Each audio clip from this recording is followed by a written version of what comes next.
Brett Quintine and Adam Beadle here, C-Town rivals. Adam, wow. Media Day, a true success. We got a taste of all 6 teams. I think we're ready to go in about a month. No, absolutely. And what a way to just sort of kick off the Arizona high school football season. Sean Rustad, the Chandler Unified School District, does an amazing job year after year. These events, second to none. Second to none. These events just keep getting better and better. And boy, it was great to talk to all the players and coaches that were out here today. Absolutely. We see 3 new coaches. We can start with Derek Zellner and ACP. They've got some challenges. They're going from 4A to 5A, but when we talk to Evan Heinrich, he's up for the challenge because he's got his skill guys with him.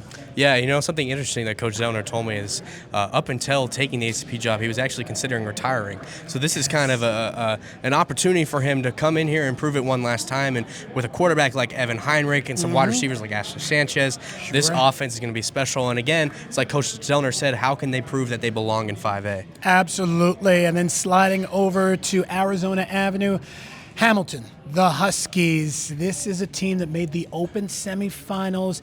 It seems like they're reloaded. They've got a new quarterback who you got to speak to earlier, but there's so many other keys. I love Roy Oliver. I think he is going to be a monster. Yeah, Roy Oliver is going to be a special player, not just this year, but in the coming years as well. He is someone to definitely keep your eyes on. But Jack Scoy, we talk about him when we talk to him. You know, there haven't been that many starting sophomore quarterbacks. And then, of course, you know, we had times when Rock Chowalski came in and stepped in a couple years ago at the end of the year to lead Hamilton in the Open, but we haven't seen that many starting sophomore quarterbacks day one from Hamilton. So it's going to be really interesting to see how is Jackson Scully able to lead this team and what is Hamilton going to be able to do. And defensively, I think this might be one of the best teams in the state. You talk about the Jandreau twins, Marquise Richardson, Xavier Brazil just committed to NAU. They've got a lot of talent on both sides of the ball. Absolutely. The Sooners have not one but 2 good ones.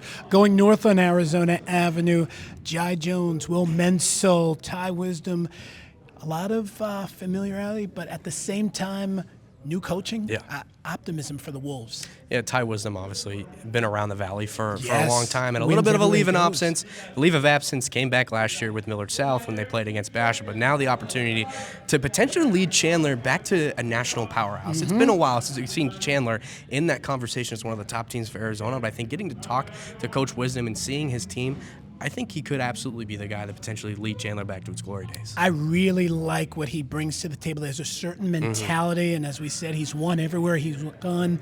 The culture. He's embraced the culture, but yet he's going to put his own spin on it, which I think certainly bodes well. We can take a look at the Castile Colts. Joe Bushman, he is new to the Valley as well. This is going to be a change. I think something we're going to see. We're going to see the Colts move the needle one way or the other, preferably upwards. Yeah, it's going to be an interesting season for the Castile Colts, but I don't think there's a better person to lead this team than Joe Bushman coming in from Lewis and Clark. I think he's got a great identity of what it means to play hard physical football. So super excited to see what his team does, especially in the trenches. They've got a lot of guys coming back. Riley Hunt, I think, is going to be one of the key playmakers on this team that not a lot of people have really been talking about, but they're going to start to hear his name really soon. And also quarterback, it's going to be some interesting things from Castile. Link Frazier, no longer with the team, the incoming freshman who is in Texas, and T. Smith also still wondering if we're going to see if he'll get that appeal. So still a lot of things to watch in the quarterback situation for Castile, but nonetheless, it's going to be exciting to see what kind of team comes out of the field day one for the Colts. Absolutely, and the Perry Pumas are next on the docket.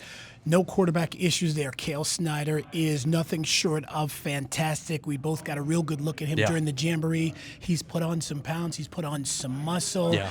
I like the combination of Snyder to Amos Augustine. Yeah, absolutely. They're going to be a lethal duo this season. And Cale Snyder, like you mentioned, put on 15, 20 pounds this offseason. Real physical frame. Got the golden ticket from Arizona State. I think Perry has all the guys and the right recipe to make it a successful run this season. It's just, can they get there? Can they have the mentality of, okay, let's finally make this the year.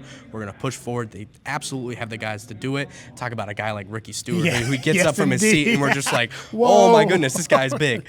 So it's going to be exciting to see what he does defensively. And I think there's going to be a couple players on the Pumas this year that have breakout seasons, a couple of them seniors, but I think this team absolutely has the talent and has the will to make a run this year. They definitely will make some noise. And last but not least, we know the Basher Bears are going to make some noise. I think we've lost count at how many D1 offers are going to the Hunter Green and Gold. Yeah, 20 Division I offers is the number for this Basha Bears team, and that's just ridiculous. I can't remember. I don't know if you a team that had that many, which is just exciting. I think exciting for both sides of the ball too. Absolutely, I think it's exciting to see what the state of Arizona is turning into in terms of talent. But looking at this Basha team, I think you have to go in the year with the expectation that an open division, or not making the open division, is falling short of your goals. Yes. I think a repeat run to the open division is exactly what's expected from Basha this season. I think not just from us, but from every single person in the state. And they're going to have to go through some really hard teams to make it there. Yes. Obviously, likely, I think possibly we'll see them with a rematch of Liberty. They got to face out-of-state teams like Orange Lutheran, who I think will be a great test for them early on in the season. And then obviously you get into the region play, and it's going to be an interesting year with the type of the new region they have. Obviously they still play Perry, but then you got teams like South Point Catholic. They also play a Williamsfield team, non-region, so they open with Brophy. So Basha has one of the toughest schedules in the entire state. But no doubt that they can potentially make another run to the Open. And if anyone is up for that challenge, it certainly is Chris McDonald and the Basha Bears. I tell you who are also up for challenges. Adam Beadle, always a pleasure joining with you and just chatting. Hey, we're going to be talking a lot of football all season long. Stay with us.